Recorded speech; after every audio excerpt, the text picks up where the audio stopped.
Sejam muito bem-vindos ao 28º episódio do Quartos Excepcionais. Como alguns já sabem, aqui nós discutimos questões relacionadas ao acesso aos cursos superiores, ao STJ e ao STF. É uma satisfação muito grande ter vocês aqui. Hoje a gente vai receber a professora Fernanda Gomes Borges, que ela é doutora e mestre em Direito Processual Civil pela PUC de Minas, docente adjunta de Direito Processual Civil na Universidade Federal de Lavras, e a gente vai tratar aqui de reclamação. Sejam muito bem-vindos ao nosso episódio de hoje. Olá, Ivy. Olá, Fernanda.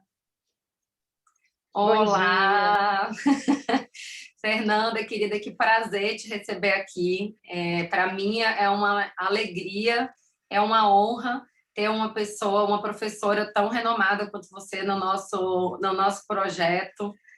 Seja muito bem-vinda, fique muito à vontade para o nosso bate-papo. Eu tenho certeza que o pessoal que vai nos assistir vai adorar. É isso aí. Seja muito bem-vinda, Fernanda, e muito obrigada pela sua participação. Separamos aqui, Fernanda, algumas perguntas para vocês e a gente queria começar tratando que você fizesse um esclarecimento da reclamação e a reclamação constitucional. São expressões sinônimas, fique inteiramente à vontade, o que você quiser achar que é oportuno falar, a casa aqui é sua, Fernanda. Eu estou imensamente feliz de estar aqui com vocês e participando desse projeto, que eu sou muito fã, eu acompanho desde o início. Fico impressionada com a disposição de vocês em estar sempre se atualizando, pesquisando sobre os temas aí mais relevantes no direito processual civil. Então, vocês já sabem, né, pelos bastidores, que eu sou muito fã desse projeto, sou uma entusiasta e sempre que precisarem podem contar comigo. Recomendo que todos assistam os outros episódios. Hoje já é o 28º, então eu acho que o mais difícil era que vocês conseguissem ter essa constância, né, das discussões, dos temas. E 28 episódios já, então fico muito feliz e parabenizo vocês duas. Hoje eu fiquei duplamente feliz, primeiro pelo convite e segundo pelo tema, que reclamação é um tema que me é muito caro, foi tema da minha tese de doutoramento na PUC Minas, então um tema que tem ganhado relevância nos últimos anos, um procedimento que tem se mostrado cada dia mais fundamental. E aí, partindo do que você falou, Dulce, sobre a questão da distinção das expressões que são utilizadas para se tratar da reclamação. Primeiro, que a reclamação a gente tem que ter em mente que é um procedimento, é uma garantia procedimental constitucional como parte integrante de todo um sistema de proteção de direitos fundamentais que a nossa Constituição de 88 trouxe. Eu costumo brincar que sempre que se quer falar de reclamação ou refletir sobre a reclamação, que se lembre da frutinha jabuticaba, porque a reclamação é uma verdadeira jabuticaba no nosso sistema processual brasileiro. Não há instituto análogo em nenhum país do mundo, porque foi uma criação jurisprudencial brasileira. Mas, desde a entrada em vigor do Código de Processo Civil de 2015, tem havido uma certa confusão entre as expressões que são utilizadas para se referir, né, a esse instrumento, a essa garantia procedimental que é a reclamação, que são as expressões reclamação por si só e reclamação constitucional. Em primeiro lugar, não há nada de errado ou nenhum erro grave em se chamar reclamação ou reclamação constitucional. Mas fato é que não são expressões sinônimas, então vale a gente aqui esclarecer que a questão de se utilizar a expressão reclamação constitucional ou reclamação não é uma distinção apenas de cunho terminológico ou semântico ou até mesmo um preciosismo técnico. O procedimento reclamação constitucional criado jurisprudencialmente no Brasil não é o mesmo procedimento que está delineado no nosso Código de Processo Civil de 2015, nosso Código de Processo vigente. Então, entre o espaço da criação da reclamação constitucional até a sua sedimentação como um procedimento no CPC vigente, houve toda uma evolução legislativa e teórica delineadora do que hoje se concebe como reclamação.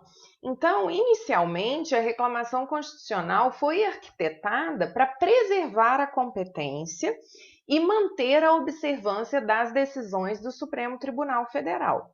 Mas, após a constitucionalização do procedimento da reclamação constitucional pela Constituição de 88, a reclamação passou, então, a ser cabível, sob as mesmas hipóteses, também no Superior Tribunal de Justiça e, posteriormente, e é a configuração atual, em qualquer tribunal.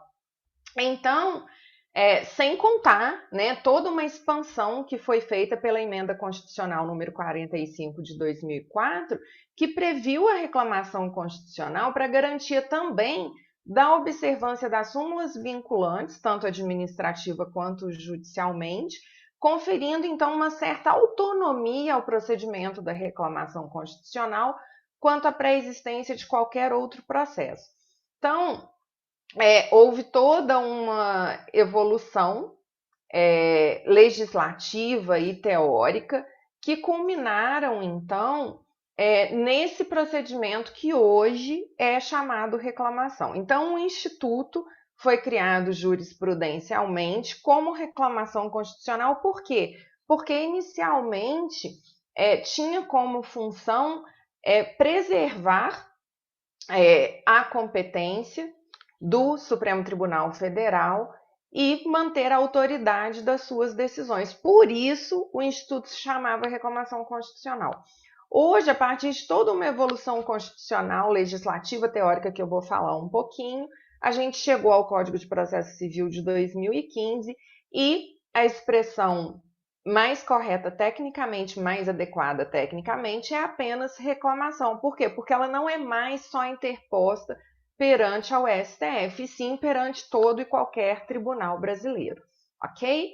Mas aí, que é reclamação, né? A gente chega nesse questionamento, estamos falando aqui reclamação constitucional, reclamação, mas o que é reclamação? Então, como eu já disse anteriormente, a reclamação tem que ser vista, prospectada como uma garantia procedimental constitucional que faz parte de um sistema de proteção de direitos fundamentais previsto lá na nossa Constituição de 1988.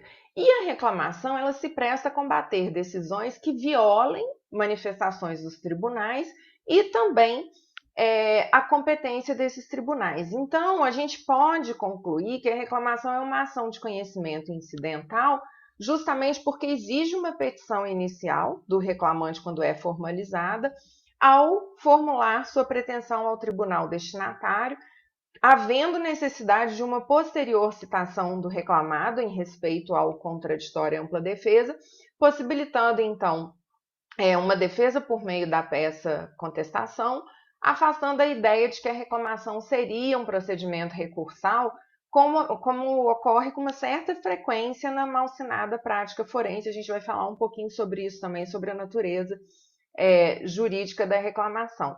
Mas vale destacar, então, a origem desse procedimento, já que não existe nenhum procedimento análogo no mundo todo, só existe aqui no Brasil, então realmente a reclamação é uma jabuticaba, porque é um instituto genuinamente brasileiro, não havendo análogo em nenhum país no mundo, e foi inspirado, na verdade, na teoria estadunidense dos poderes implícitos, Implied Powers. Por quê? Em 1819, a Suprema Corte Americana firmou o precedente McCulloch versus Maryland, a partir do qual a Constituição, ao conceder uma função a um determinado órgão ou instituição, também lhe conferiu implicitamente os meios necessários para a consecução dessa atividade. Então, o nosso Supremo Tribunal Federal passou a adotar essa teoria, essa doutrina dos poderes implícitos, para a solução de problemas operacionais diversos que a gente tinha aqui. Então, a falta de contornos definidos sobre o Instituto da Reclamação Constitucional fez, portanto, com que a sua Constituição inicial repousasse totalmente sobre a teoria dos poderes implícitos. Então, um ano que marca aí, como se a gente fizesse uma linha do tempo da reclamação, é o ano de 1952, numa ocasião, em um julgamento em que o ministro Rocha Lagoa, do STF, se posicionou no julgamento da reclamação número 141, que o nosso Supremo seria dotado de instrumentos jurídicos que viabilizassem o STF de tutelar a efetividade das suas decisões, porque não bastava proferir decisões se elas não tivessem efetividade. E aí o ministro Rocha Lagoa disse: a competência não expressa dos tribunais federais pode ser ampliada por construção constitucional. E aí abre aspas, vão seria o poder outorgado ao Supremo Tribunal Federal de julgar em recurso extraordinário as causas decididas por outros tribunais, se não fora possível fazer prevalecer os seus pronunciamentos, acaso desatendidos pelas justiças locais. A criação de um remédio de direito para vindicar o cumprimento fiel das suas sentenças está na vocação do Supremo Tribunal e na amplitude constitucional e natural de seus poderes. Necessária e legítima é, assim, a admissão do processo de reclamação, como o Supremo Tribunal tem feito. É de ser julgada procedente a reclamação quando a Justiça local deixa de atender à decisão do Supremo Tribunal Federal. Então, esse entendimento do ministro Rocha Lagoa, que na verdade sedimentou a reclamação como um instituto com inspiração na teoria dos poderes implícitos, justamente para se tentar trazer uma unidade, né, para o sistema e que as decisões do STF pudessem de fato ter efetividade na medida em que seriam garantidas pela reclamação ou, no caso de terem sido desrespeitadas e violadas, também ter a sua autoridade ali garantida. Em 1957, 5 anos depois, a reclamação foi adotada pelo regimento interno do STF, dentro da competência, né, que cabia ao STF no texto da Constituição de 1946. 10 anos depois, em 1967, a Constituição, então, autorizou o STF a estabelecer a disciplina processual dos feitos sob sua competência, conferindo força de lei federal às disposições do seu regimento interno, legitimando, então, a reclamação justamente com esse embasamento que a Constituição trouxe.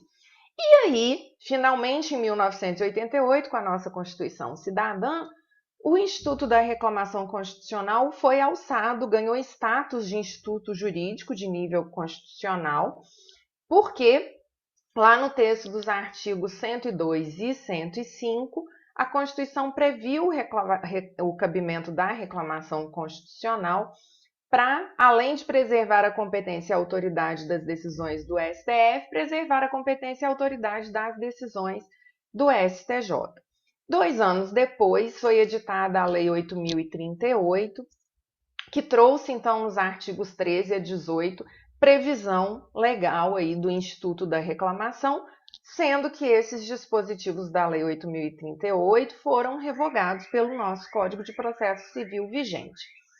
Posteriormente, 3 anos depois, veio a Emenda Constitucional número 3, de 1993, acompanhando o avanço da jurisprudência e o frequente uso da reclamação constitucional, tendo um destaque aí a reclamação número 399 de 93, quando o STF reconheceu o cabimento da reclamação, quando o próprio órgão responsável pela edição da lei declarada inconstitucional persistisse em praticar atos concretos que pautavam-se na suposta validade da norma declarada inconstitucional. E aí, em 2004, com a vinda da Emenda Constitucional número 45 de 2004, a chamada emenda de reforma, né, do Poder Judiciário, ela instituiu expressiva novidade porque admitiu a reclamação perante o Supremo também para tutelar a autoridade das suas decisões consagradas nas súmulas vinculantes. Então, essa emenda 45 de 2004 instituiu mais uma hipótese de cabimento para reclamação, ou seja, ampliando ainda o seu grau de importância. E aí, da Emenda Constitucional 45 de 2004, a gente dá um salto aqui para o nosso CPC de 2015, que entrou em vigor em 2016, e aí sedimentou por completo, ampliando significativamente as hipóteses de cabimento da reclamação, que anteriormente só poderia ser ajuizada perante o STF e o STJ. E aí a reclamação, então, passou a ser cabível diante de todo e qualquer tribunal brasileiro, a partir da previsão expressa ali do nosso CPC de 2015, dos artigos 988 a 993.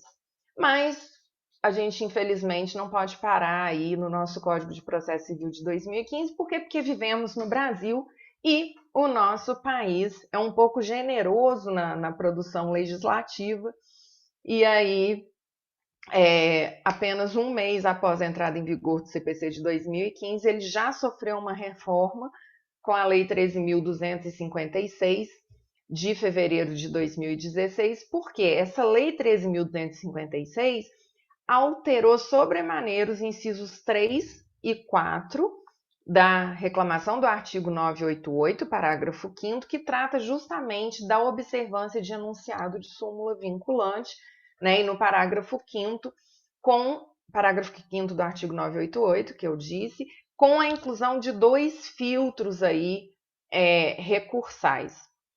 Então, a reclamação sofreu aí, na verdade, na minha modesta opinião, um golpe com essa Lei 13.256, que veio reformar o nosso Código de Processo Civil de 2015. Para quem ainda não tomou conhecimento sobre isso, é justamente o que pareceu aí à primeira vista. Nosso CPC de 2015 entrou em vigor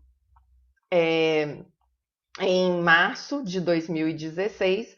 Um mês antes, em fevereiro de 2016, veio a Lei 13.256 para reformá-lo, fazendo aí modificações significativas e profundas, principalmente no nosso sistema recursal, ali nos recursos extraordinário e especial, e, sobretudo, na nossa reclamação, trazendo ali filtros para impedir ou pelo menos dificultar o chamado acesso, né, à justiça, à jurisdição do cidadão brasileiro, quando previu que a reclamação só pode ser proposta após o trânsito em julgado da decisão reclamada, que está no inciso 1, parágrafo 5º do artigo 988, e no inciso 2, parágrafo 5º do artigo 988, que a reclamação só pode ser proposta para garantir a observância de acórdão de recurso extraordinário com repercussão geral reconhecida ou de acórdão proferido em julgamento de recursos extraordinário ou especial repetitivos,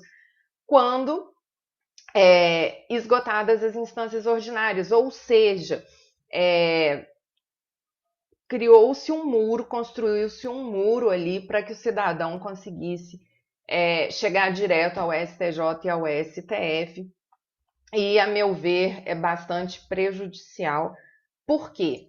Vamos pensar juntos aqui. Se uma decisão do STF ou do STJ está sendo descumprida, ou a competência do STJ e do STF está sendo violada, ninguém melhor que os próprios tribunais para decidir se de fato houve violação à autoridade da sua decisão ou violação à sua competência. Então, nada mais lógico, sistematicamente, analiticamente falando, que o cidadão pudesse, então, ali propor uma reclamação diretamente ao STJ e ao STF para ali denunciar que houve descumprimento à autoridade das suas decisões ou ainda que houve violação à sua competência. Mas essa Lei 13.256 veio justamente criar esse muro aí do cidadão com o Superior Tribunal de Justiça e o Supremo Tribunal Federal. Como eu disse para vocês, houve aí uma divergência doutrinária por décadas acerca da natureza jurídica de reclamação, se a reclamação seria recurso, se a reclamação seria um incidente, se a reclamação seria uma medida processual de caráter excepcional. Fato é que hoje a reclamação, na verdade, não resta dúvida, é uma ação de conhecimento incidental, justamente porque se exige petição inicial do reclamante, como eu falei aqui no início, quando ela é formalizada, e ao formular sua pretensão ao tribunal destinatário, havendo necessidade de citação do reclamado, com possibilidade de apresentação de defesa, de contestação, afastando justamente a ideia de que a reclamação fosse um procedimento recursal, ou mesmo um recurso, ou ainda um sucedâneo recursal. Fato é que já se sedimentou esse entendimento acerca da natureza jurídica da reclamação como uma ação incidental. Bom, quanto às hipóteses de cabimento da reclamação, elas vêm descritas em 4 incisos do artigo 988. Eu vou pedir uma licença para vocês para ler esses incisos, que é importante aqui para a gente ir sedimentando o raciocínio. Então, caberá a reclamação da parte interessada ou do Ministério Público, e aí a gente já deixou clara a legitimidade, né? Então, cabe reclamação da parte interessada ou do Ministério Público para, inciso 1, preservar a competência do tribunal. 2, garantir a autoridade das decisões do tribunal. 3, garantir a observância de enunciado de súmula vinculante de decisão do Supremo Tribunal Federal em controle concentrado de constitucionalidade.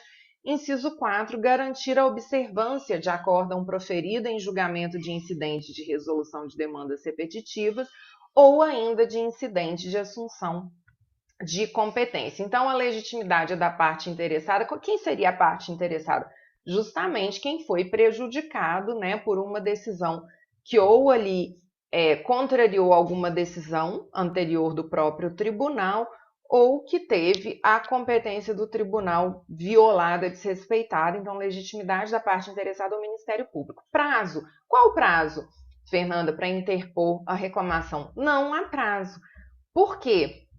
Porque já está ali no parágrafo 5º do artigo 988, inciso 1, e também na súmula 734 do STF, que justamente foi praticamente repetido aí no inciso 1, parágrafo 5º do 988, que a reclamação não pode ser interposta após o trânsito em julgado da decisão reclamada. Então, na verdade, o prazo para interposição da reclamação é o prazo para interposição de recursos, tá? Mas e se a reclamação for julgada procedente? Quais vão ser as consequências dessa procedência do julgamento da reclamação? Bom, o tribunal cassará a decisão exorbitante do seu julgado ou determinará uma medida adequada à solução da controvérsia. E, mesmo antes da lavratura do acórdão, o presidente do tribunal vai determinar o imediato cumprimento da decisão, e essas consequências estão descritas ali nos artigos 992 e 993 do CPC de 2015. Eu não sei como é que está o nosso tempo aí. Posso continuar? Tá tudo ok? Eu gostaria só de trazer, que eu acho interessante, assim, depois de tantos anos estudando, eu fico colecionando decisões, a pessoa louca, né? Não tem mais nada que fazer da vida, eu fico colecionando decisões emblemáticas de algumas reclamações, e eu acho importante trazer, porque se você estiver tendo algum tipo de dificuldade, alguma dúvida, e você ler, né, o acórdão aí completo dessas decisões, certamente algumas dúvidas vão poder ser sanadas, né? Então, primeiro lugar, uma reclamação de 2013, deixa eu só ler o número aqui, reclamação número 15.887 no STF, 15.887 daqui de Minas Gerais, foi julgada em 19 de junho de 2013. Essa reclamação, essa decisão que me inspirou, me instigou a curiosidade de justamente estudar e escrever sobre a reclamação na minha tese de doutoramento.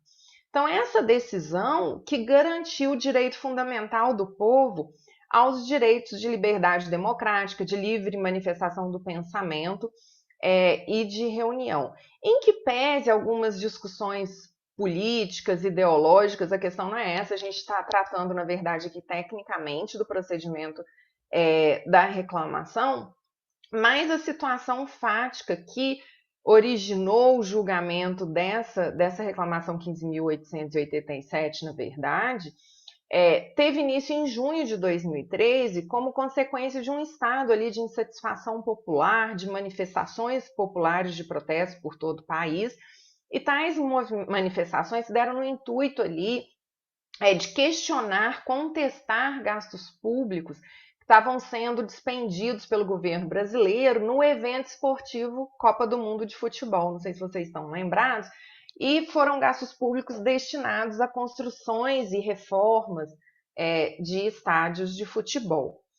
E aí, o Estado de Minas Gerais, aqui meu estado, ajuizou uma ação em face do Sindicato dos Servidores da Polícia Civil do Estado de Minas e do Sindicato Único dos Trabalhadores em Educação de Minas, requerendo uma decisão liminar, já na petição inicial, que proibisse tais entidades de praticar atos pelos quais seus dirigentes e associados na organização e realização de manifestações públicas de protesto, embargando, pasmem vocês, as vias de acesso ao estádio do Mineirão, em Belo Horizonte, além de todo o seu entorno, ruas adjacentes, bem como demais regiões e ruas situadas ali no entorno do Mineirão em Belo Horizonte.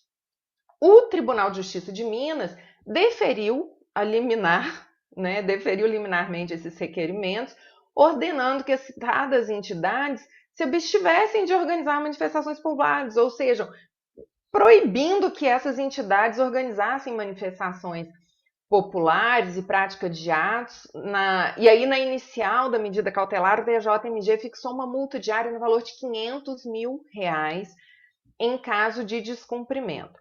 Diante dessa decisão do Tribunal de Justiça de Minas, foi ajuizado que uma reclamação perante o STF, que teve como relator o ministro Luiz Fux, hoje presidente do STF, com o objetivo de preservar a autoridade do próprio STF, invocando-se uma decisão paradigma que foi proferida no julgamento de uma ADI 1969 do Distrito Federal, que declarou a inconstitucionalidade de um decreto estadual do Distrito Federal que proibia a realização de manifestações públicas com a utilização de carros, aparelhos e objetos sonoros lá em Brasília, na Praça dos Três Poderes, Esplanada dos Ministérios, Praça dos Buritis e vias adjacentes em Brasília.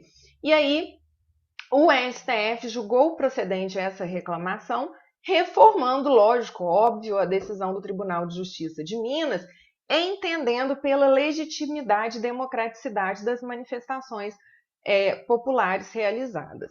Uma segunda reclamação emblemática, que eu acho que a maioria dos nossos ouvintes aqui certamente tiveram, ainda que seja um mínimo contato, foi a reclamação julgada no dia 3 de novembro de 2020, o número dessa reclamação, 38.782.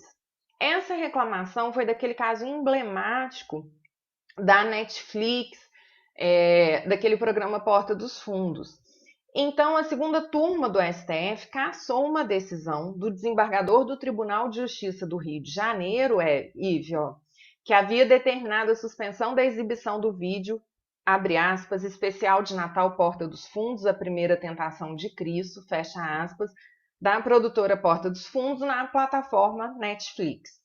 Para os ministros, retirar material de circulação apenas porque o seu conteúdo desagradou a uma parcela da população, ainda que majoritária, não encontra fundamento em uma sociedade democrática e pluralista como a nossa. Então, por unanimidade, o colegiado da segunda turma do STF julgou improcedente a reclamação 38.782. A reclamação foi proposta, na verdade, julgou procedente a reclamação. Tá? Desculpem, eu tinha falado improcedente, o STF julgou procedente a reclamação da Netflix. A reclamação foi proposta, então, pela Netflix e tinha como pano de fundo ali, na verdade, uma produção humorística, né? Um programa chamado Porta dos Fundos, foi lançado ali no início de dezembro de 2019, e após o lançamento desse episódio aí de Natal, da Paixão de Cristo, a Associação Centro Dom Bosco de Fé e Cultura ajuizou uma ação civil pública no Rio de Janeiro visando a proibição da veiculação desse vídeo e a condenação da produtora Porta dos Fundos e da plataforma Netflix ao pagamento de indenização por danos morais com a alegação de ofensa a honra e a dignidade de milhões de católicos brasileiros. O pedido foi indeferido pelo juízo da 16ª Vara Civil do Rio de Janeiro e pelo desembargador plantonista, que, no entanto, determinou a inserção no início do filme, nos anúncios sobre ele, de aviso de que se tratava de sátira, que envolve valores claros e sagrados da fé cristã. E aí, posteriormente, em uma outra decisão monocrática, foi determinada a retirada do vídeo pelo relator do recurso do Tribunal de Justiça do Rio de Janeiro, com o argumento, entre outros, de que a medida seria conveniente para acalmar ânimos. E aí, em janeiro desse ano, no recesso forense, o ministro Dias Toffoli, no STF, suspendeu as duas decisões do Tribunal de Justiça do Rio. E aí a turma acompanhou o entendimento do relator da reclamação, ministro Gilmar Mendes, que a obra não incitaria violência contra grupos religiosos e constituiria uma mera crítica, realizada por meio de sátira, a elementos aí que são caros, na verdade, ao cristianismo, né? E aí, por mais questionável que possa vir a ser a qualidade dessa produção artística, o ministro não identificou em seu conteúdo um fundamento que justificasse qualquer tipo de ingerência estatal. Então, segundo, né, o ministro relator Gilmar Mendes, nesse caso concreto, a liberdade de expressão artística está numa posição muito preferencial em relação às demais liberdades. Então, a seu ver, eventual colisão entre essa liberdade de expressão e outros direitos constitucionalmente garantidos deve-se levar em conta, na verdade, o fato de que o conceito de arte tem um sentido muito mais amplo, incluindo-se aí obras provocativas, críticas, que pretendem atingir fins políticos ou religiosos também por meio de sátiras. Então,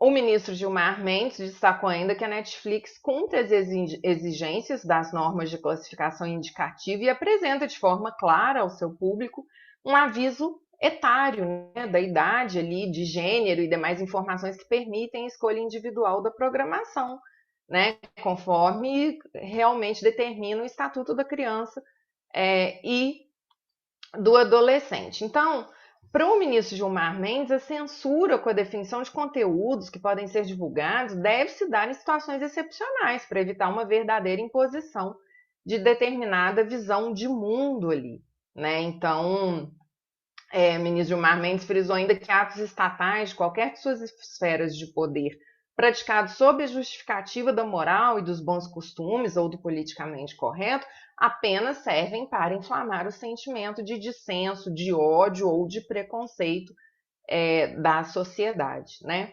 E uma última reclamação emblemática e foi julgada esse ano, no dia 4 de maio, reclamação número 46.843, e ela foi ajuizada pelo Ministério Público do Estado de Goiás e tem tudo a ver com esse momento pandêmico, né, que a gente está vivendo. Nessa reclamação 46.843, teve um pedido de tutela provisória de urgência ao STF, no qual o Ministério Público de Goiás alegou que doses de vacinas para a Covid-19 enviadas ao estado de Goiás seriam para imunização dos profissionais das forças de segurança e salvamento, que teriam um contato direto ali com o público e não para toda a categoria. E aí o ministro Edson Fachin suspendeu os efeitos da decisão que havia permitido ao governo de Goiás prosseguir com a vacinação prioritária de todos os profissionais e trabalhadores das forças de segurança pública e salvamento do estado, e não apenas dos que desempenham atividades que exijam contato com o público em geral. Então, o Ministério Público do Estado de Goiás havia conseguido, junto ao Tribunal de Justiça de Goiás, uma decisão que obrigava o Estado a obedecer às regras do Plano de Vacinação Nacional com relação a esses profissionais de segurança pública. Contudo, o presidente do Tribunal de Justiça de Goiás acolheu o pedido do governo de Goiás e suspendeu essa determinação. E aí, na reclamação, o Ministério Público argumentou que a decisão do presidente do Tribunal de Justiça não apenas resultou em ingerência indevida na atividade executiva, mas em subversão à ordem e à segurança, com violação às regras de competência da União, já que o Ministério da Saúde tinha deixado claro que as novas doses enviadas ao estado de Goiás não eram destinadas a toda a categoria ali da segurança pública e salvamento. E aí, segundo o Ministério Público Estadual de Goiás, a vacinação indiscriminada desses profissionais violaria o entendimento do STF na DPF número 754.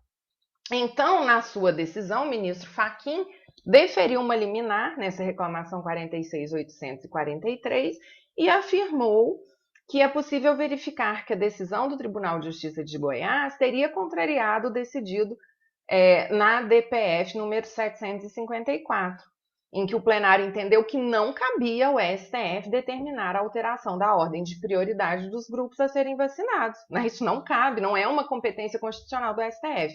E aí o fundamento foi de que avaliações técnicas mais aprofundadas e estudos logísticos para identificação e quantificação das pessoas potencialmente atingidas com consequente estabelecimento de novas prioridades são incompatíveis com uma decisão de natureza jurisdicional, por óbvio, né?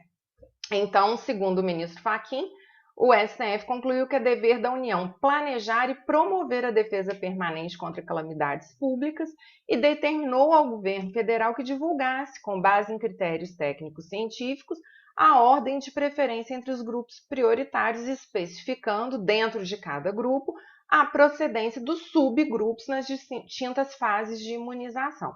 Então, para o ministro Fachin, além da plausibilidade do direito alegado, né, já que houve ali pedido de tutela de urgência antecipada, está evidenciado um iminente dano irreparável ou de difícil reparação à população prioritária para vacinação contra a Covid-19 no estado de Goiás. Então, a decisão do presidente do Tribunal de Justiça de Goiás ficou com seus efeitos suspensos, estava com seus efeitos suspensos até que o mérito da reclamação fosse julgado pelo colegiado e ainda não ocorreu esse julgamento.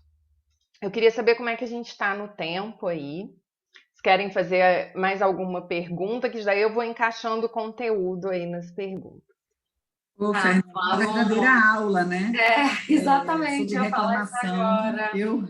Eu pretendo, esse é um tema, tem alguns temas que sempre estão no meu campo de visão, então estudar muito precedentes, estudar reclamação, está aqui na minha meta de estudo.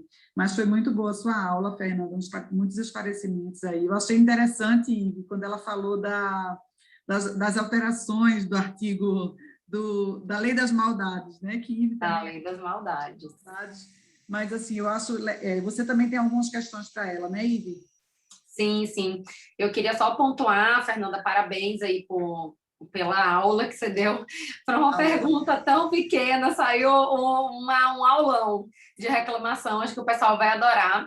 Eu queria só pontuar, com relação ainda essa primeira questão que foi feita pela Dulce, de diferença de reclamação para reclamação constitucional, pontuar brevemente, você me disse o que você acha, e aí eu já vou engatar uma segunda pergunta. Ainda com relação à primeira dessa distinção, eu acho assim que depois da reforma do judiciário, quando ficou clara constitucionalmente a possibilidade de se propor uma reclamação não vinculada ao julgamento do mesmo caso, enfim, autorizada aí a possibilidade de ajuizamento de reclamação para cumprimento de súmula vinculante, eu acho que esse momento aproxima a reclamação prevista na Constituição da reclamação prevista no CPC. Então, eu vejo que, no fundo, a gente está, atualmente, considerando todo o histórico que você fez da evolução legislativa da reclamação, eu vejo, sim, que a gente trata de um instituto só. Acho que, no final das contas, a reclamação começou destinada para uma coisa e, hoje, ela é destinada a outra. E não só... por causa das alterações trazidas pelo CPC, porque já existia uma abertura constitucional para que o Instituto da Reclamação se prestasse a cumprir decisões vinculantes das Cortes Superiores. Então, assim, essa porta que foi aberta com a reforma do Judiciário, com a emenda 45 de 2004, ela meio que alberga o que foi feito pelo CPC.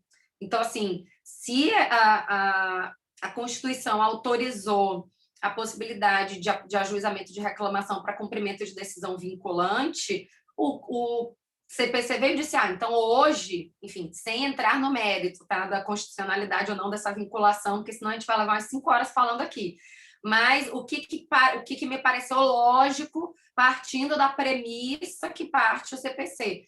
Se a Constituição autorizou o ajuizamento de reclamação para cumprimento de decisão vinculante, hoje as decisões vinculantes são súmula vinculante, decisões em controle concentrado de constitucionalidade, decisões em repetitivo, decisões em AC, decisões em RDR, etc. Então, assim, para mim, meio que é uma continuação da porta que foi aberta pela própria Constituição quando permitiu o ajuizamento de reclamação para cumprimento de súmula vinculante. Então, assim, eu vejo, eu entendo de forma contrária que, por exemplo, o professor Cássio Scarpinella Bueno entende. Se eu não me engano, o professor Cássio ele vê uma distinção muito clara entre essas duas reclamações, como se fossem institutos diversos.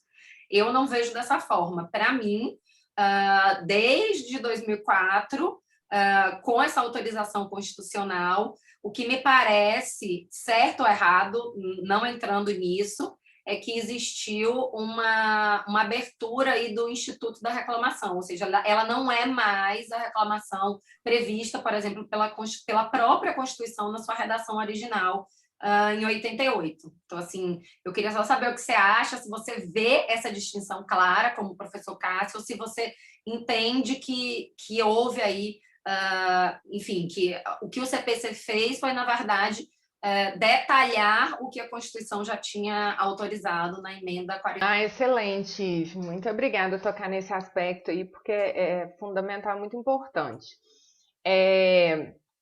Eu vejo distinção, mas eu não vejo uma segregação entre os procedimentos. Eu vejo uma distinção porque ela foi criada jurisprudencialmente, de uma maneira um pouco mais tímida, não havia uma previsão normativa, ela funcionava só ali diante do STF. Então, eu entendo que houve, na verdade mesmo, uma evolução teórica, legislativa, sobretudo, começou ali com a Constituição de 88, mas sobretudo com a Emenda Constitucional 45 de 2004, que eu acho que, na verdade, fez uma verdadeira revolução, justamente porque foi a emenda que trouxe as súmulas vinculantes, e isso por si só já provocou uma revolução no sistema processual todo. Mas a emenda 45 de 2004, com essa questão das súmulas vinculantes, também fez uma alteração significativa no que tange a reclamação constitucional.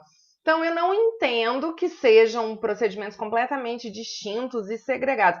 Eu até acho que você pode considerar um procedimento só e que ele evoluiu, na verdade, com a Constituição, com a emenda 45 de 2004 e principalmente com o CPC de 2015, que aí ampliou de vez as hipóteses de cabimento. Isso é significativo, né? Ter ampliado o cabimento não só para a STF e a STJ, mas para todo e qualquer tribunal. Isso é muito importante, isso é muito significativo. Então, eu sou grande admiradora do professor Cássio Scarpinella, gosto demais dele. Até a gente estava num evento juntos, tempos desses, que houve essa questão questionaram a ele essa questão da reclamação. Mas por quê? Porque no seu próprio questionamento, se a gente for ver ali a sua pergunta, a gente já toca o tempo todo na questão dos chamados precedentes, né? E aí, qual que é o perigo? E aí eu entendo essa dicotomia que o professor Cássio Scarpinella faz, porque o perigo é achar que, então, a reclamação teria uma função que ela não tem em relação a esses chamados sistemas de precedentes.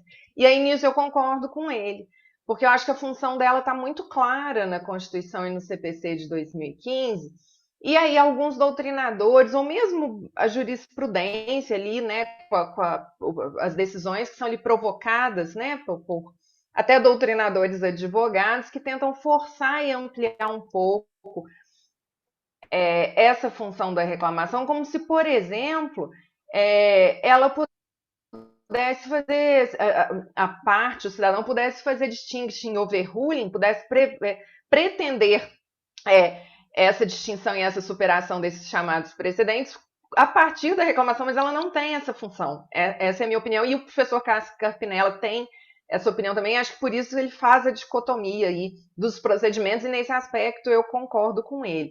Primeiro que, né, eu sempre faço essa ressalva, eu não gosto muito da utilização do termo precedentes, assim, a gente acaba utilizando porque é o mais usual e o mais comum, mas a gente tem que fazer uma distinção, já que a gente está aqui estudando direito processual, a boa técnica, então a gente tem que, né, mas isso é preciosismo, perfeccionismo, eu entendo que não, eu acho que é uma técnica adequada, então a denominação que eu acho mais coerente para essas decisões seriam padrões decisórios vinculantes.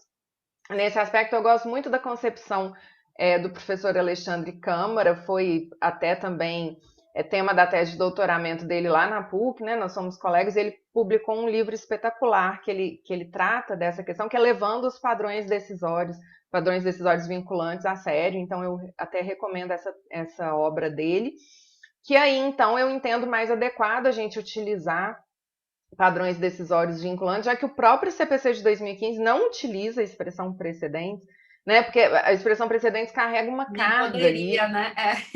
Ela carrega uma carga muito forte lá, né, do common law, né, que a gente não pode simplesmente transpor aqui para a nossa realidade, do civil law, que é completamente distinta. Então, na verdade, o que o CPC de 2015, no artigo 966, parágrafo 5º, utiliza é justamente padrão decisório vinculante, que designa genericamente tanto alguns precedentes como enunciados de súmula, né, Dulce? Assim, até relembrando aqui, a Dulce tem um curso, uma iniciativa que eu acho assim fantástica que ela teve, ela, né, trabalha no Tribunal de Justiça do Pernambuco, e aí ela teve uma iniciativa maravilhosa de criar um curso, né, de ementa para construção de emendas, que realmente é um grande gargalo do nosso sistema de justiça e a maneira como as emendas são formuladas, né, um grande problema que a gente tem aí, e ela teve a coragem de encarar isso aí e criar um curso. Então, a expressão padrões decisórios vinculantes, ela abarca não só os precedentes, como os enunciados de súmula.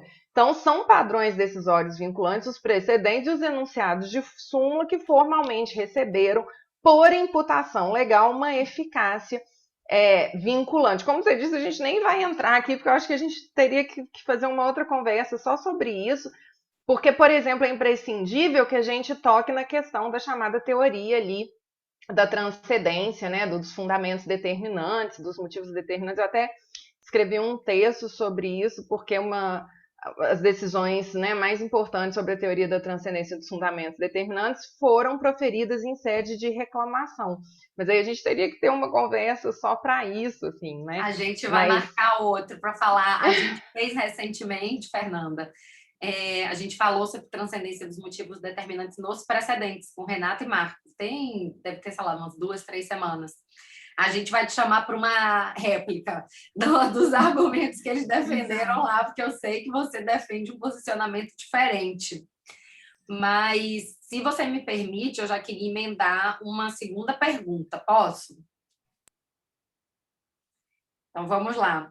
Eu queria saber de você, Fernanda, se você acha possível propor reclamação de decisões proferidas em sede de execução e cumprimento de sentença.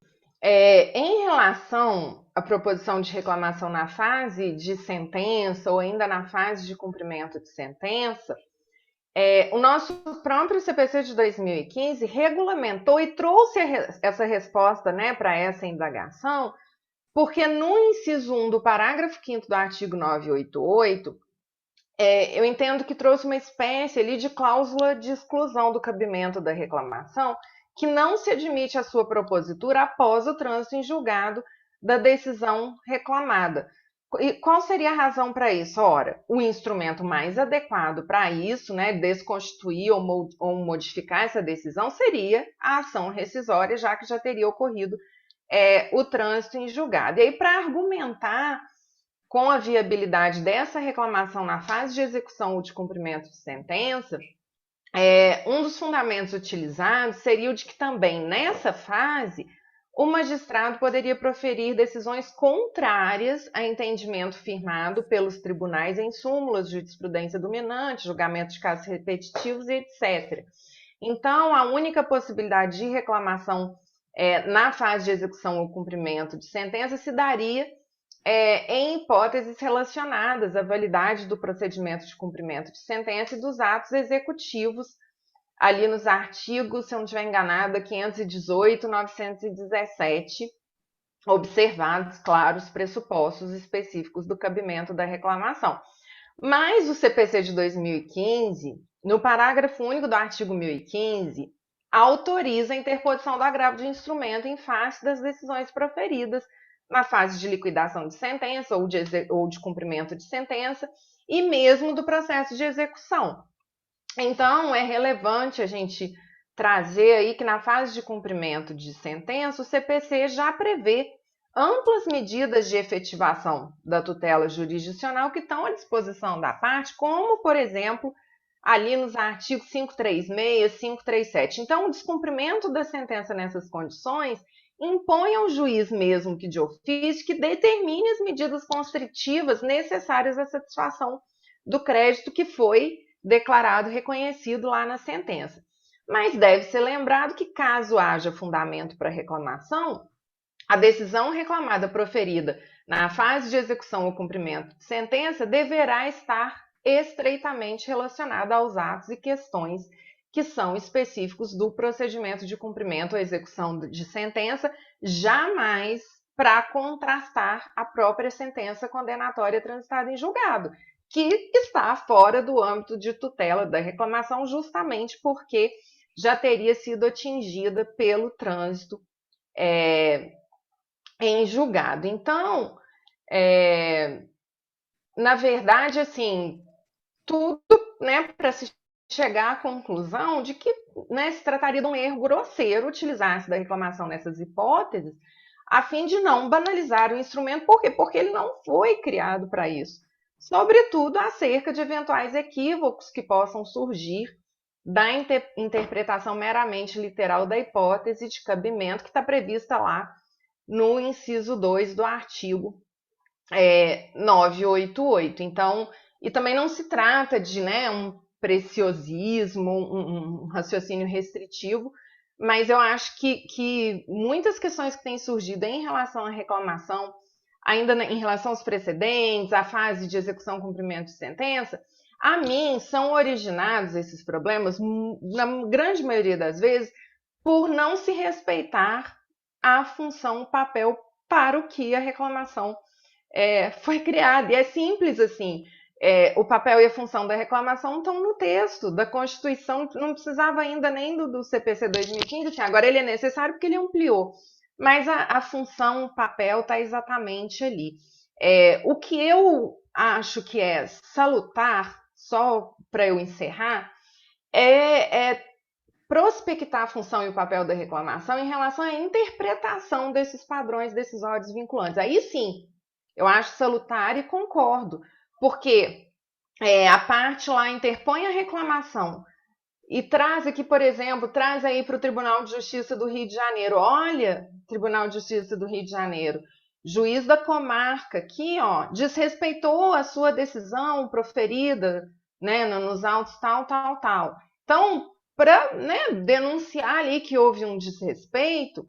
E aí, quando esse desembargador for julgar essa reclamação e ele falar, nossa, desrespeitou minha decisão, mas será que essa minha decisão foi bem feita mesmo? Será que eu deveria ter ido nesse sentido? Mas é uma linha muito tênue aí. Não é fazer distinção ou superação do precedente, do padrão decisório vinculante, mas talvez na própria interpretação. Aí eu acho salutar, mas 100% com o professor Cássio Scarpinello Bueno. Não foi feita para fazer distinção e superação dos chamados precedentes. Então, nesse sentido também, em relação à execução e cumprimento de sentença, porque artigo 988 é claro, a reclamação não pode ser utilizada, não pode ser proposta se já tiver ouvido o trânsito em julgado da sentença. Então, se já tiver havido trânsito em julgado da sentença, ação rescisória, enfim. Então, não é a reclamação, eu acho que é forçar um pouco a barra nesse sentido e eu acho que é importante que a gente deixe bem demarcada essa questão. E aí, você quer fazer alguma consideração? Eu pensei aqui, Fernanda, eu concordo com tudo que você falou, assino embaixo de tudo. Eu pensei aqui num exemplo, eu acho até que você não discordaria dele, assim, para essa hipótese de execução. Por exemplo, se algum tribunal de justiça, enfim, algum tribunal regional federal, tribunal ordinário, fixa uma tese em RDR com relação ao rol de bens penhoráveis, ou seja, fixa uma tese, por exemplo, esse rol é preferencial, essa ordem de penhora é preferencial. Exemplo, fictício, fixada essa tese em RDR. E aí, no curso de um cumprimento de sentença, eventualmente esse rol não é cumprido. Então, assim, eu imagino que nessa hipótese, para fazer cumprir a decisão do IRDR, caberia uma reclamação mesmo que em sede de cumprimento de sentença, porque, me corrija se eu estiver errada, é meio na linha do que você falou. A gente não está discutindo aqui o título executivo passado em julgado, mas a gente está discutindo um aspecto específico da fase de cumprimento de sentença. E não obstante caiba agravo de instrumento, também poderia ser manejada a reclamação por força do 988, inciso 4º, se eu não me engano, que autoriza o ajuizamento de reclamação para dar cumprimento às decisões proferidas em RDR e em IAC. Então, assim, eu pensei nesse exemplo, eu acho que ele fica elucidativo, e aí me diz se você concorda, para mostrar o limite de cabimento de reclamação nessa fase do processo. Adorei seu exemplo, porque se encaixa, sim, no inciso 4 do 988. Mas, se, por exemplo, eu fosse advogada, eu refletiria se estrategicamente não seria mais benéfico para o meu cliente o agravo. Porque também é possível, né? Na verdade, talvez o mais adequado seria o agravo, mas eu ainda entendo um pouco questionável, mas concordo com você que não deixa de estar ali na hipótese de cabimento, né, do inciso 4, já que se trata, né, do IRDR, mas IRDR, né, que você deu o exemplo? Sim. Porque é o que você disse, né? Não está questionando o mérito ali do título executivo em si. Mas eu pensaria se estrategicamente o agravo não seria mais proveitoso. Mas muito bom o seu exemplo. E aí, é isso aí, pessoal. Então, por fim, Fernanda, a gente queria te perguntar, até fazendo um link com essa questão de acesso aos cursos superiores, como você enxerga a reclamação dentro desse sistema de precedentes, que a gente já viu aqui que não necessariamente a gente chama de sistema de precedentes, mas dentro desse sistema, qual é o papel da reclamação? O que é que você acha? Eu acho realmente que eu até vou lançar um livro agora bem recente, espero que saia, que eu consiga finalizar para sair logo isso sobre reclamação e espero que, quem sabe, te ajude aí, Dulce e Ive, nos estudos. Mas eu trato dessa questão porque eu acho que a reclamação ela tem um potencial imenso. Os profissionais não se interessam muito, assim, exceto os que atuam realmente ali, STJ, STF, então os profissionais têm um certo receio de interpor reclamação, por exemplo, nos tribunais de justiça dos estados, e perdem a oportunidade, porque, para mim, a reclamação tem o potencial, na verdade, de oxigenar o sistema. Não deixar com que haja um fechamento hermenêutico ali, como eu estava falando. Ela tem o potencial de meio que coibir, forçar mesmo o julgador a repensar, por muitas vezes, o seu entendimento, a sua decisão, que vai gerar um padrão decisório vinculante. Né? E um padrão decisório vinculante, ou precedente, como preferir, ele tem uma força muito grande, né? Se ele vincula, ele tem um poder enorme. Em que pese haver a distinção, né? A superação distinguishing, overruling, eu não acho suficiente também, porque por vezes o profissional também não consegue manejar, né, esses instrumentos, e aí, assim, na verdade, na própria origem da reclamação, a gente já confessa um problema do nosso sistema muito grave. Se a reclamação foi criada jurisprudencialmente, não existe em lugar nenhum do mundo, só existe aqui, já é denunciando um problema muito grave que a gente tem aí, na teoria das decisões, né? Como as nossas decisões são construídas, são formuladas, elas geram consequências aí, né? Danosas, onerosas, longas. E a reclamação tem muito assim esse sentido de tentar fazer um acertamento do sistema, na minha opinião. Então, se ela for bem utilizada, e o que eu entendo como bem utilizada é seguir ali as premissas do devido processo legal constitucional, né, respeitar ali as premissas, esse sistema todo que eu falei de direitos e garantias que a nossa Constituição traz. Então, seguindo ali essas premissas, eu acho que ela tem um poder preponderante aí, como eu disse, de oxigenar o nosso sistema, né, para que ele não fique engessado com esse sistema de precedentes que o Código de 2015 pretendeu implementar aí no país. Então, eu acho que hoje, eu ouso dizer assim, hoje não há como se ler o artigo 926, né, o chamado artigo Lênin-Streck aí, que traz a questão da uniformidade, da coerência, enfim, das decisões. Não há como se ler o artigo 926 e não pensar numa reclamação, né? Então, eu acho que a gente tem que refletir nesse sentido. Então, eu entendo que o papel da reclamação nesses precedentes é justamente forçar com que a gente reflita e interprete o tempo todo essas decisões que têm esse efeito vinculante e o profissional que ainda não se inteirou, não se interessou, não tentou se utilizar de alguma maneira, veja a Ivy ali como advogada, talvez já esteja pensando num caso concreto com esse exemplo aí, né, da execução do cumprimento de sentença, está perdendo uma oportunidade muito grande ao utilizar a reclamação para o papel e a função que ela foi criada. Também ela não foi criada lá nos anos, né, da década de 1940, 1950, para fazer milagre em relação a um sistema de precedentes que o legislador de 2015 nos trouxe. Mas dentro aí desse papel e dessa função, há um sem número de possibilidades para a utilização benéfica e salutar da reclamação. Ivy, pode falar.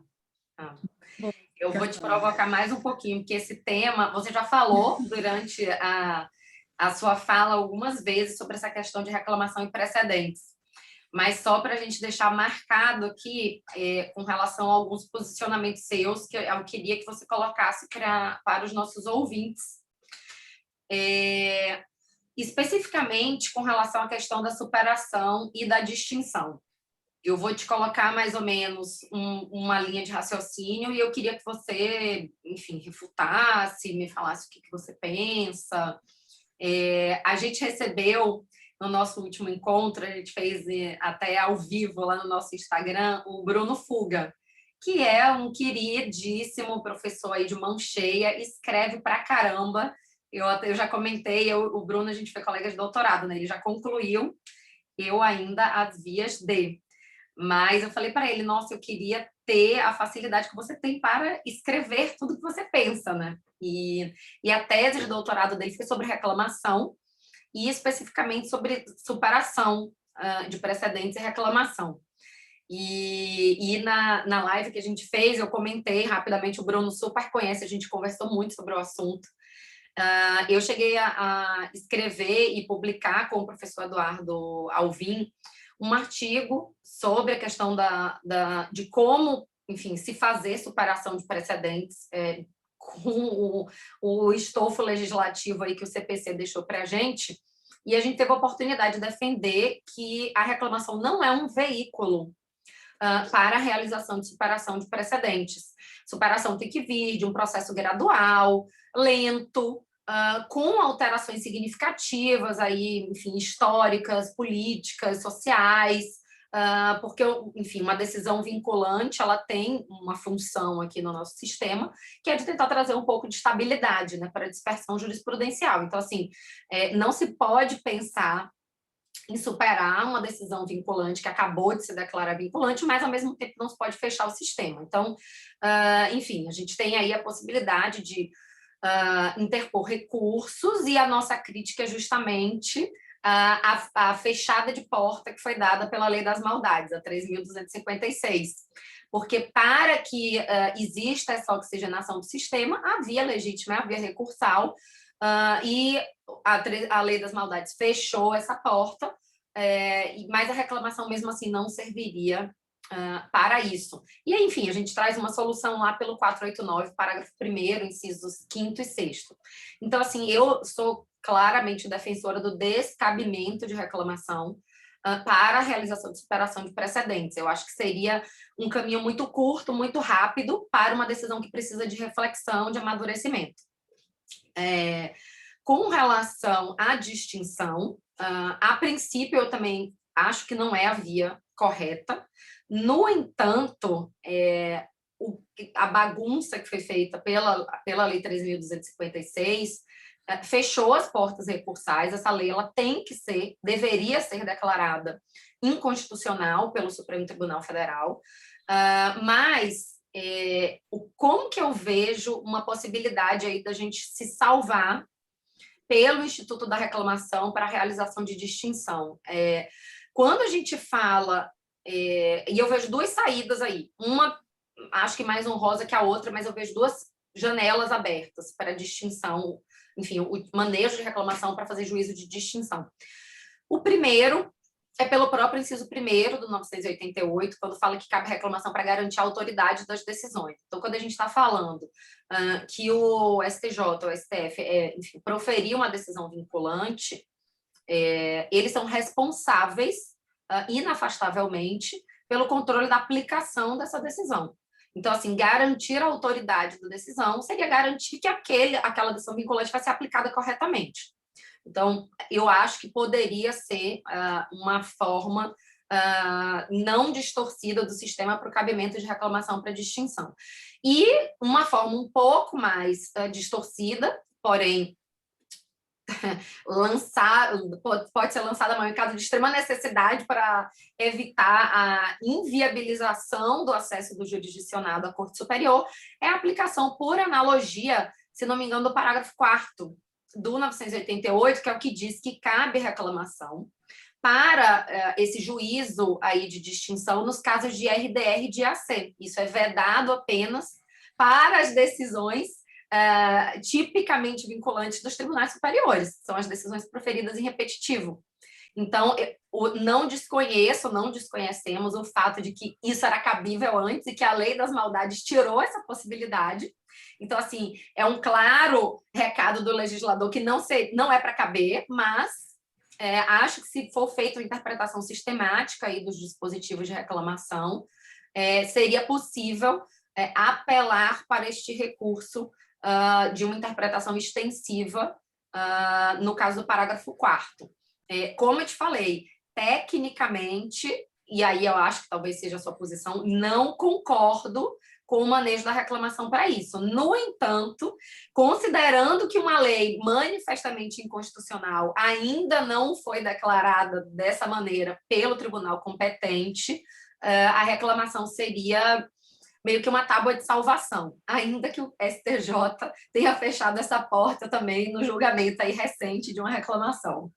Eu acho que a resposta já está aí nas entrelinhas da sua fala.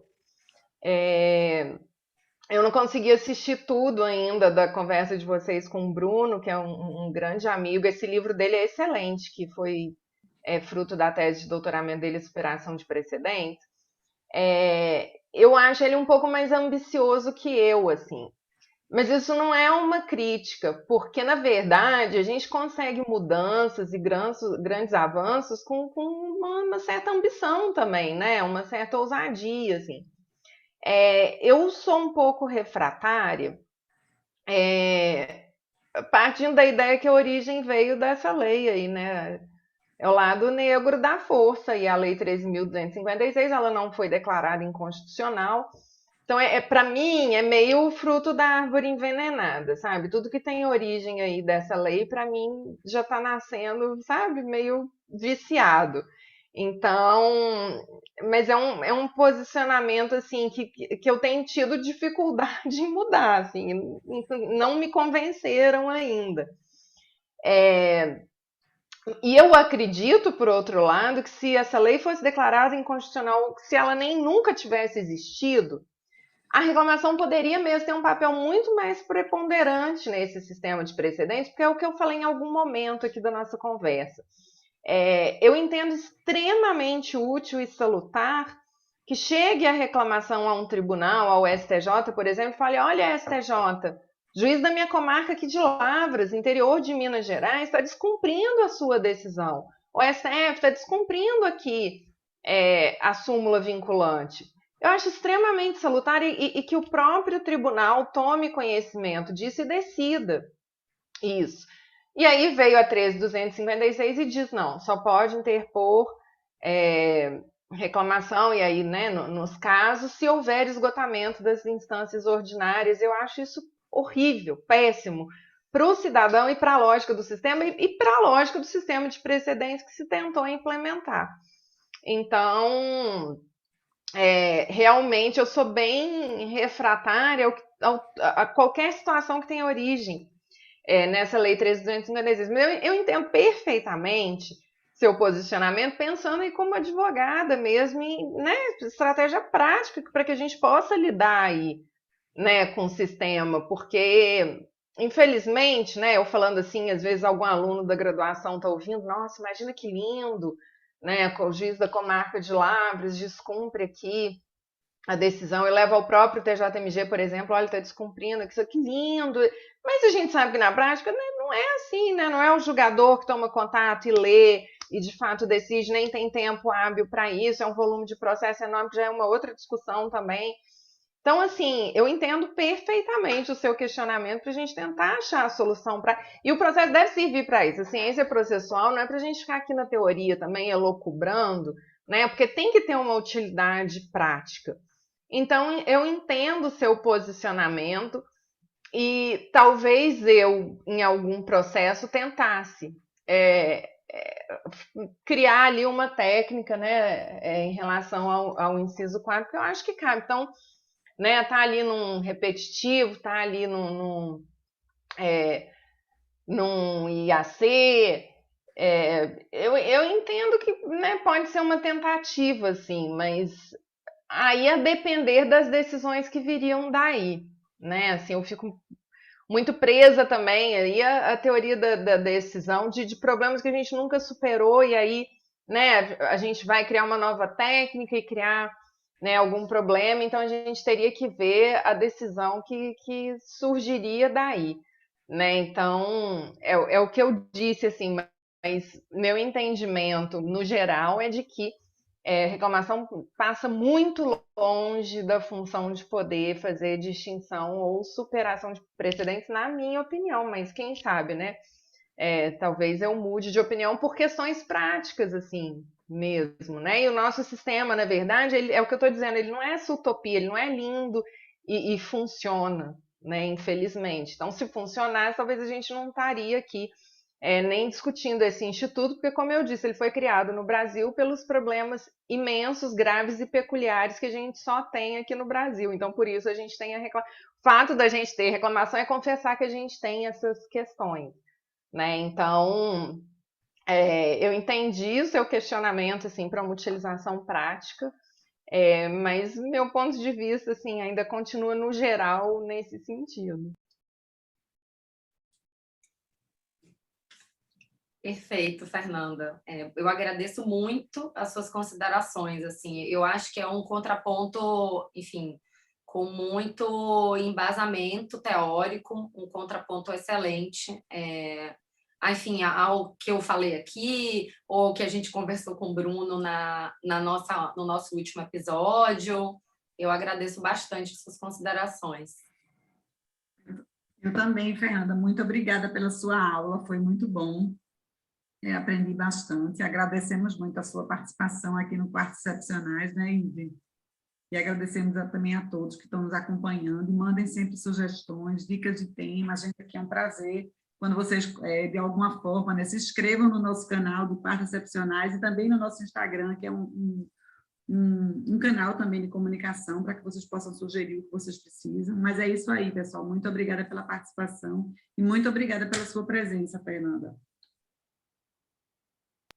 Eu agradeço imensamente. Desculpem se eu falei demais. E ainda teria muito mais coisa para dizer, porque realmente o tema assim, é instigante e importante, né? Super. Então, falaria muito mais ainda e agradeço imensamente. Vida longa ao Quartas Excepcionais. Gostaria de parabenizá-las mais uma vez, de levar adiante um projeto desse, que na verdade só toma o tempo de vocês, demanda muito estudo, demanda muita pesquisa, demanda abdicar de questões, né, da vida pessoal, lazer, enfim. Então, aqui firmes e trazendo conhecimento de qualidade aí. Recomendo que sigam o canal, recomendo que assistam os outros 27 episódios. E fico imensamente feliz de dizer que sou amiga de vocês e que vocês tocam esse projeto com tanta paixão, com tanto carinho. Vida longa aos Quartas Excepcionais. Muito obrigada, Fernanda. É paixão mesmo, né, Ívica? Muito por esse programa. Eu agradeço muito, ainda mais um feedback de uma pessoa tão qualificada quanto a professora Fernanda. Fernanda, eu agradeço muito mesmo. Você só abrilhanta a nossa humilde iniciativa aí de criar algumas provocações, de despertar consciência crítica em quem tem interesse, quem gosta da matéria, enfim.